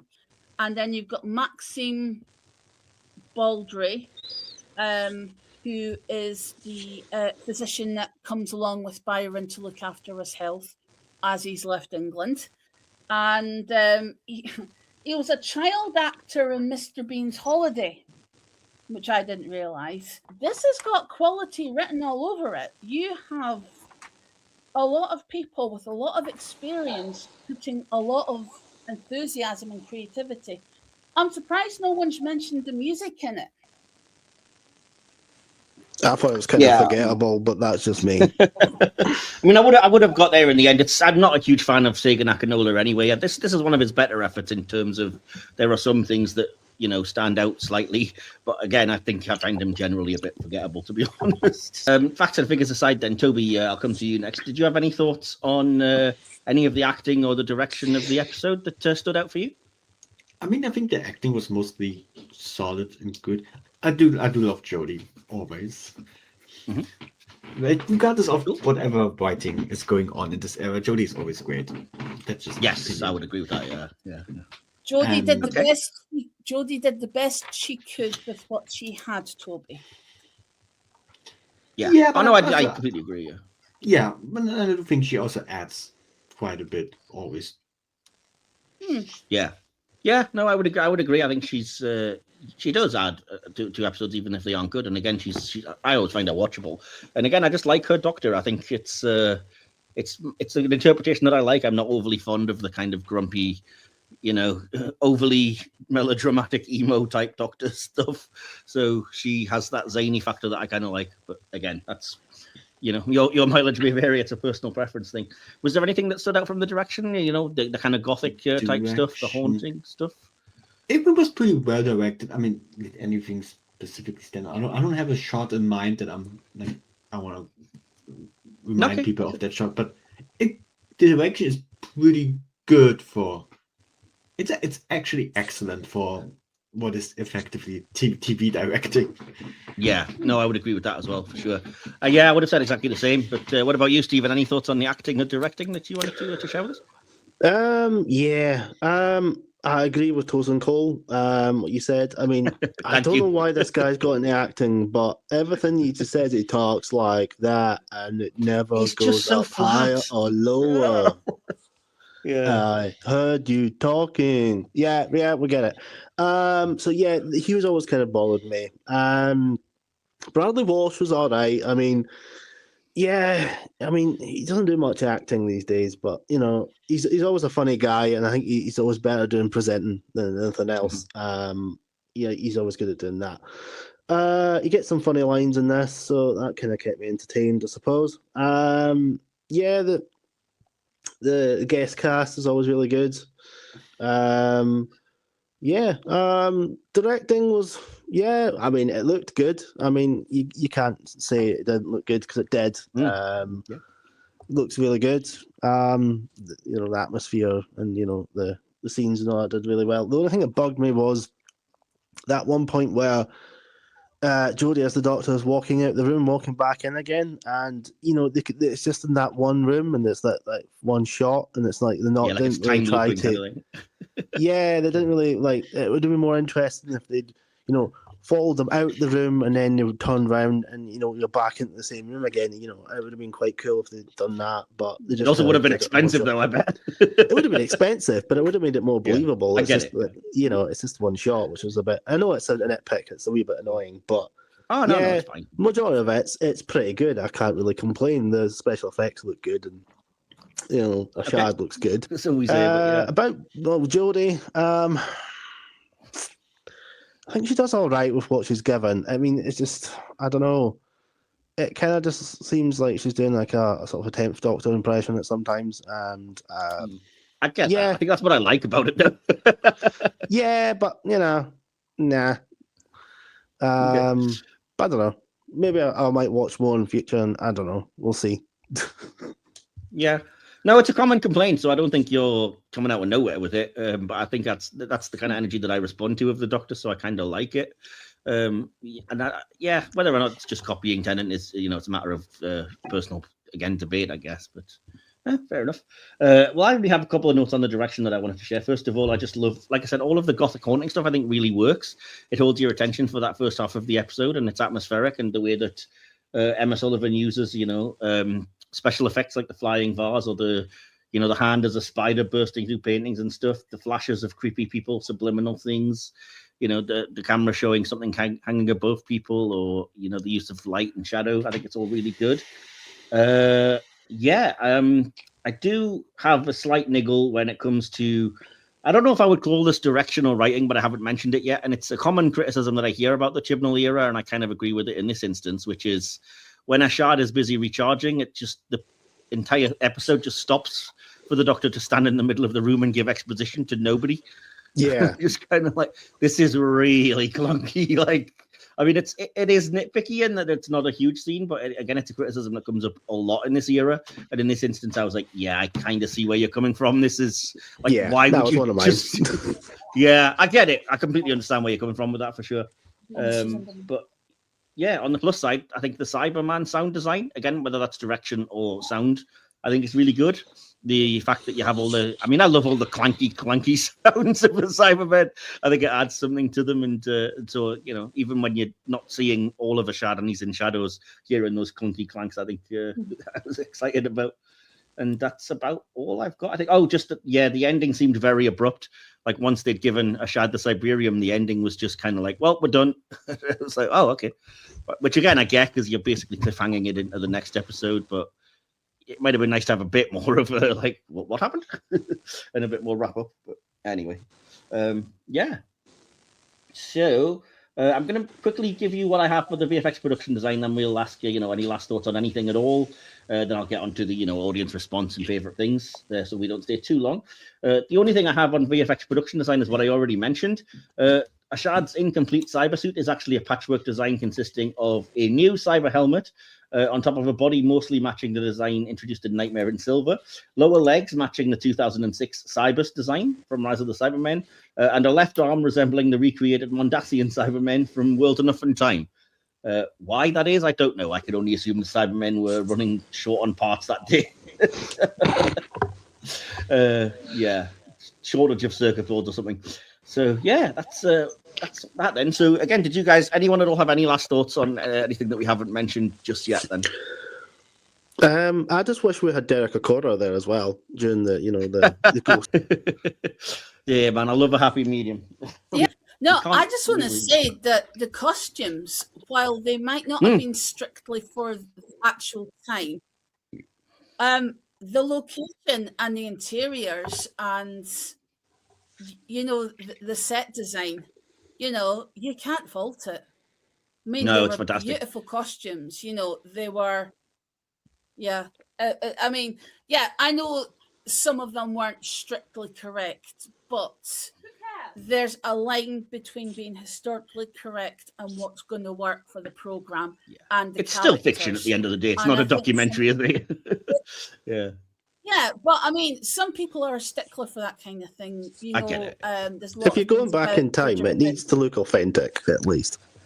Yeah, I think it looks authentic. So, it's just, but then, to be fair, I didn't really notice, if the costumes didn't look correct, because I thought they kind of looked all right, to be honest. I'm not a stickler for that sort of thing, but I thought they looked all right. I'm not, a massive nerd in that area, so I was they look all right. They did have the kind of Empire A-lines, but the necklines might have been a little lower than might have been acceptable. No, it looked good, and like you said, I kind of would echo that the way they dressed the Welsh, houses and things was fantastic as well. But I have to say, I'm also just a stickler for any time that the Doctor makes everybody else get all dressed up in period attire and just doesn't bother. The Doctor's just in the same outfit that she's always in. The companions are in all of these complicated corsets and ruffles and things, and she's like, I'm wearing what I'm wearing. I've got a question, and I don't know. Why is no one questioning why there's a female doctor? I know back in the 1816s, the 1800s, there was no female doctors at that point. So Byron and are not going, how are you a doctor exactly? Because we don't really have any female doctors at this point. I think it's more that they kind of they'd done that enough in series kind of 11 and 12, and it was getting tiresome, and it's not really what the episode. But it's historically accurate. They I get it at that point. I suppose, but I always just read it as they're just taking it as a name, Doc, Unk, whatever kind of thing. So they probably just assumed it was something like that. But yeah, I mean, if you wanted a line there, I get it. It's an omission, I suppose. But I personally, Claire calls her Miss Doctor, so that would support your name theory. That's the thing, and I mean, she does try the psychic paper. It's possible that it was just my name's Doc something or Doctor something or whatever. But like I said, I can do without them spending every episode of Jodie's era dealing with, in the past we've got to address sexism. Much like I just didn't want them to address racism in every shooty episode. One or two is fine, but not every episode. But anyway, I'm going to move next to the audience response. We're going to open the Subwave network for that one. I'm transferring the Subwave network. I have a little bit of stuff from the audience because I always put onto social media to ask your thoughts on the episode, but not a lot. So I did want to start off with a little tiny bit of critical consensus on the episode.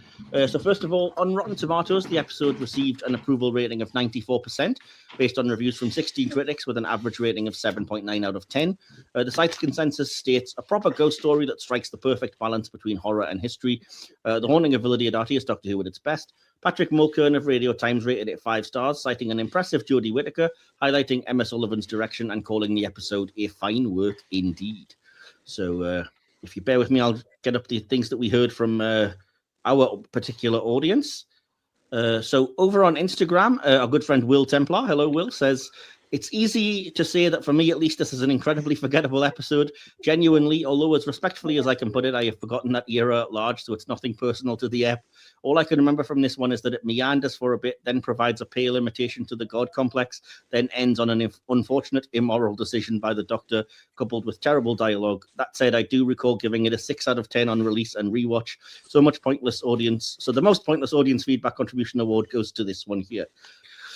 Cliff Chapman, who will be on the episode, I think, next week and has been on before, says, this is what the Whittaker era should probably have had a lot more of, and in some ways it's too little too late. It's leagues above the rest of the era, and it will all go to crap again in the absolutely diabolical two-parter that follows. We're not addressing that, Cliff. But on its own, it's decent, actual threat, horror, funny jokes, and probably one of Whittaker's most doctorish performances.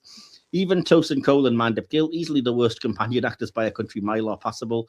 Presumably, Chibnall was so preoccupied with his god-awful finale that it got a lighter touch on his generally ruinous script editing.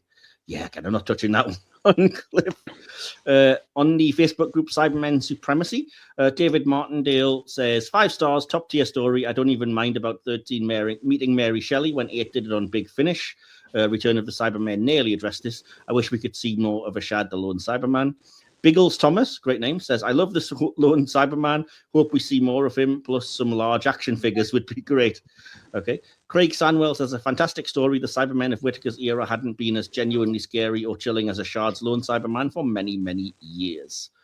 Over on our Discord, Jenny, who may also be on next week, but trying to work it out, says, Haunting of Villa Diodati is heralded as the best episode of this era, not because it's good, but because it executes atmosphere and character building more effectively than a lot of the era. People really enjoy it, even though the story doesn't even have a resolution in itself. People tend to isolate this episode from the trilogy it resides in, but you really can't separate it when judging the plot. Many of the elements are excellently done, but on its own, it's not a full story, and sadly, Ascension of the Cybermen and the Timeless Children are so disjointed in their execution, it detracts from Haunting overall. In relation to its interpretation of the Cybermen, Ashad is a really interesting concept that should have been introduced and showcased in its own time. And she gives it 3 out of 5 stars. So I believe that's all I've got from the audience on this one. So yeah, that's your thoughts. So it's over to us to give our favorite things and then our conclusions and scores. So we start, as always, with our favorite character, moment, and line of the episode. Stephen, I'll come to you first. Do you have a favorite character, moment, or scene and line? Oh, favorite character. It's got to be Ashad. I mean, the low battery Cyberman. I mean, Okay. yeah. I mean, he looks cool. Something different. So yeah, that's my character. Favorite moment. It has to be when Mary's trying to talk to him. It's like, oh, you're human, you were a dad, and all this sort of stuff. You know, that's why you didn't kill my baby. And then he turns around and says, well, I killed my kids. And, you know, that was quite a cool turn. I mean, and thank God that he didn't go, oh, yeah, I'm a human, I love kiddies, yeah. I'm just going to leave now, bye. So I really wish he'd done it in exactly as Scottish a way as you just did. I really wish he'd turned around and went, yeah, I killed my kids. I killed my kids, man. They took my iron, boo. Aye. So yeah. Favorite quote. Where did I put it? I had it written down somewhere. Where did I put it? I don't know. Oh right, yeah, Bradley Walsh. Yeah. You're like ninjas, you lot. Fair play to you though. Love food. There's never any food. Cheers. You're a belter. Yeah. And then he goes on a bit later. It's like, you two just need a spray tan and a kippy. I didn't note that down, but I did remember laughing at that part. Hey, you probably just need a spray tan and a kip. Yeah, that's funny. Yeah. So yeah, that was good. Awesome. Yeah, good choices. So Lynn, what about you? Do you have a favorite character, scene, moment, and line in the episode? Yeah, but mine's is wrapped up in basically one. So okay. I'm going for right at the end of the episode where I like Byron because I just I find it ever so funny. Yeah, Ashad's great, but there's Byron finding the one woman he can't have, and he's trying to impress her the whole entire time. And the doctor's like, yeah, and whatever. And he can't do anything to impress her at all. This poor guy's trying harder and harder. So I'm just thinking to myself, and it's like he's addressing, his audience, and he's written darkness, and it's his kind of sentiment towards Doctor. The winds were withered in the stagnant air, and the clouds perished. Darkness had no need of aid from them. She was the universe. And I think that, it's just, his kind of, unrequited sentiment that's actually, it fits in with everything else. So that's my 3 all wrapped up in one. Awesome. Very very succinct. Brilliant. Tobi, over to you. You know what I'm going to ask, surely. I did give you a quick heads up before the episode. Yes. Favorite character? I'm going to give it a tie, but I think Ashad is probably your favorite character, but I also always loved Philippe Doctor and anything. So yeah, we're going to give it a tie for them. Because because one of them has the moment, the other one has the line, so that fits well. The best moment is just the whole scene with Ashad, and when he said, "I killed my children." Just that. Same as Stephen Victor. Cool. And the best line is basically any time the Doctor just shuts down Byron. Yep. Yeah. I was just having a lot of fun with that. Like, I see that. There's one moment where Byron says, "May I just say you are quite lovely in the crisis?" And the Doctor says, "No, you may not."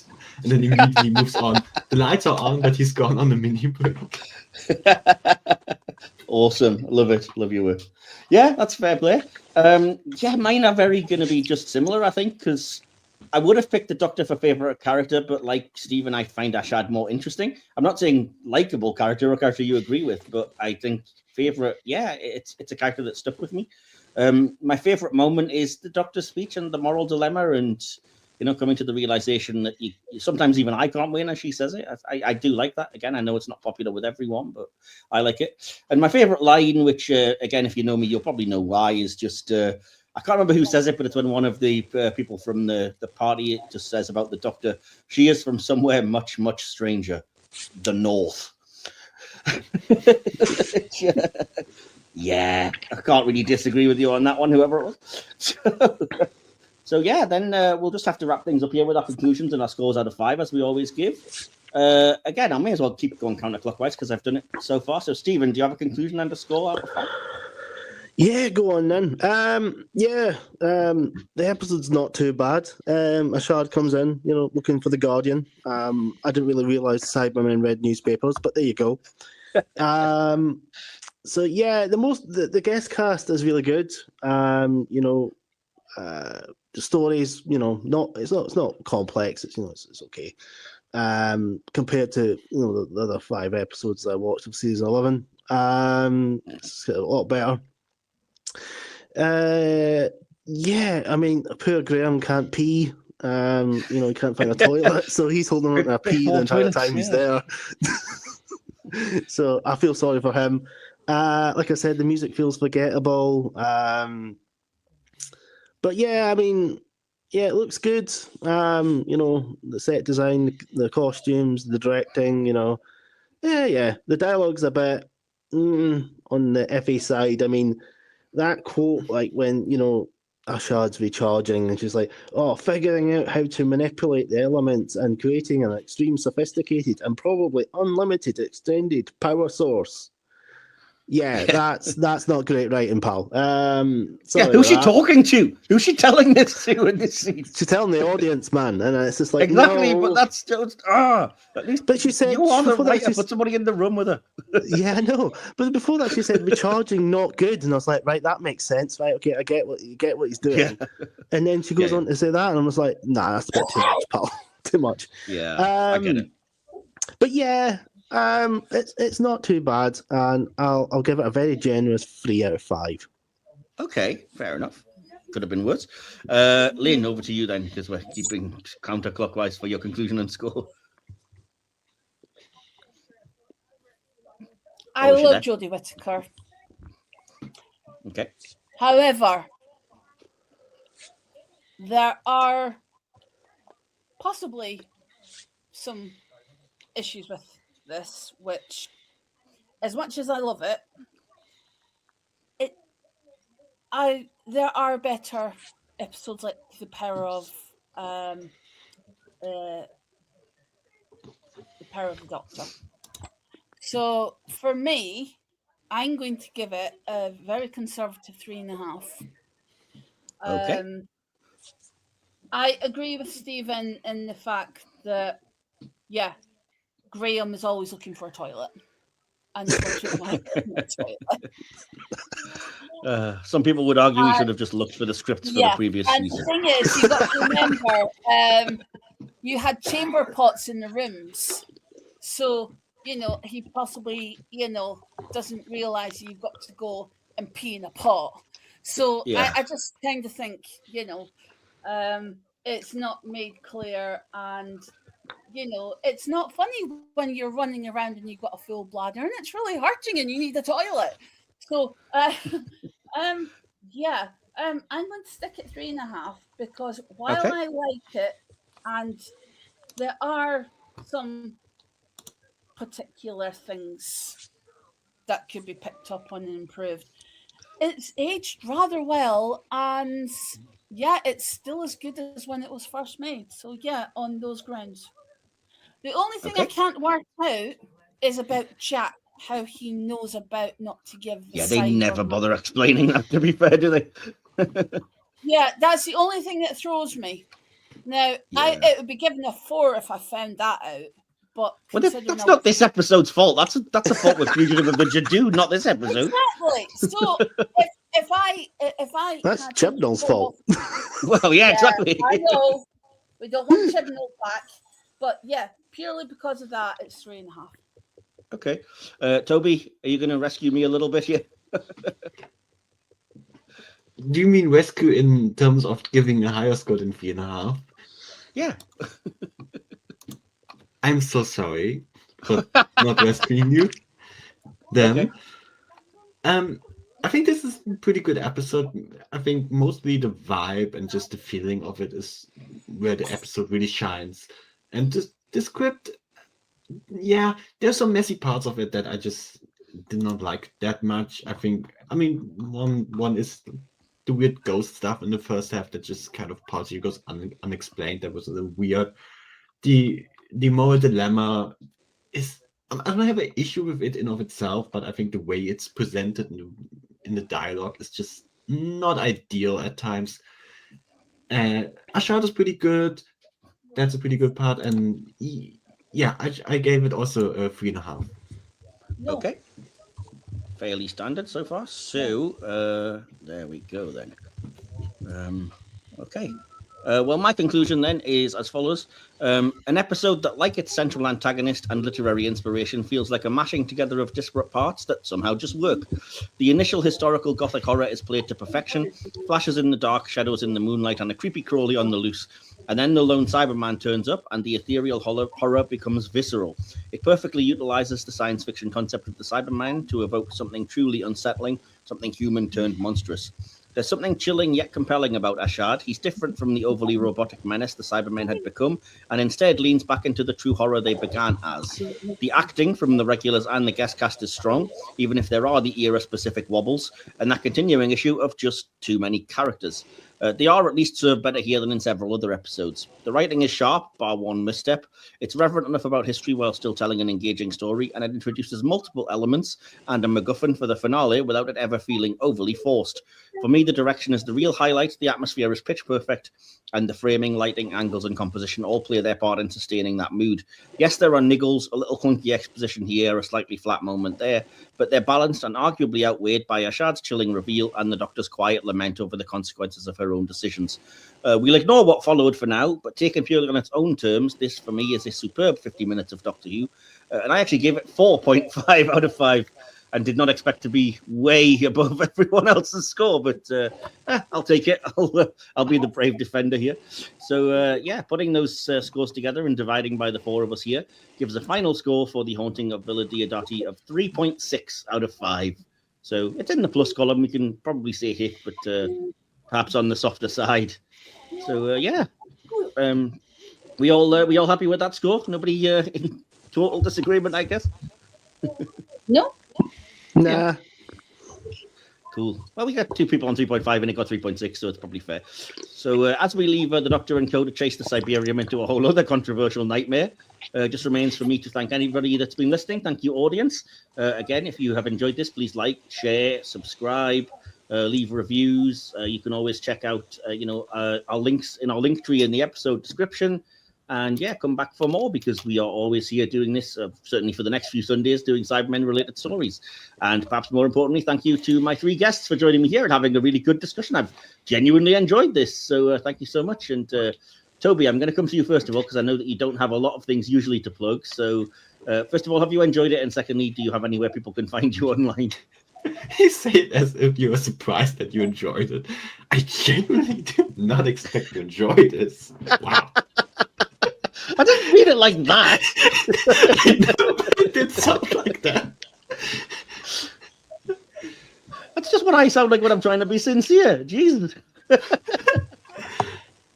Give people your Blue Sky address already. Jesus. It's Dark Sonic on Blue Sky. Thank you. And I'm pleased you had a good time. I presume you did. No, I hated it. Hated every moment. Oh, well, you'll be back anyway, I'm sure. So. Oh, dear. Stephen, did you have a good time here? And again, where do you have anything you wanted to plug? Anywhere people can find you online? No, it's bloody awful. Oh, well, clearly I'm the only one who had fun. No, it was good fun. You can find me on Festival Podcast on Facebook or Adventures in Time and Space on Facebook. That's where we do Doctor Who stuff. Or I'm on X as well, so you can find me at Doctor Who Podcast or at Festival Podcasts on X. We're just continuing to do our Doctor Who reviews, so yeah, look out for them. Awesome. And again, I will put all your links in the description because you kindly sent me them on email, so they'll always be in the episodes that you guys are on as well. Yeah. So, Lynn, did you also have a terrible time, or did you at least enjoy this as much as our Fiddler on the Roof discussion? See, I had a fabulous time. Woo! At least somebody did. Never mind the 2 grumps, okay? I'm a fellow Scot. I can say it because I'm just as grumpy as you sometimes. But, it's the eyebrows. Yes. Oh, dear. I'm Scottish. I can moan now. Oh, great. Yes, we're still game, aren't we? Yeah, wet clump. Jesus, just fry something and shut up. No. Big shout out to Dalek20 and Roboman055 on Facebook. Always look out for them at conventions. Dalek Daisy, Dalek Sec. They're always out and about. Ben, Ross, and Joanna, you're absolutely fabulous bosses. And a big shout out to Ian Jackson of the Worksworth Collector's Corner in Derbyshire. Always worth a look. Awesome. Yeah, you did. You mentioned that last time, and I meant to look it up on the other review we did. So yeah, thanks for that. Awesome. And as I've already said, do come back here in a week's time for our next episode, because next time we're heading back to the 21st century, to Cardiff, and to our first ever spin-off review as we join Torchwood taking on a cyber woman. They can't all be great. So until then, sleep tight, watch out for reanimated bones, creepy ghosts, and weird liquid AI, and never piss off an unfinished cyborg with anger management issues. Good night. You've been listening to the Hit or Miss Doctor Who podcast, part of the Hit or Miss Who Trek channel. Hit or Miss Doctor Who is scripted, produced, and edited by Mike Wilson. Adapted from an original podcast created by Will Templar. Follow us on YouTube, your podcatcher of choice, and our social media. Links to all of these can be found by clicking on the link tree in the episode descriptions. This podcast is a Media Matters original production. Don't forget to like, subscribe, and share this podcast through all of time and space. We'll be back for another thrilling TARDIS trip soon, but for now, Doctor, I let you go.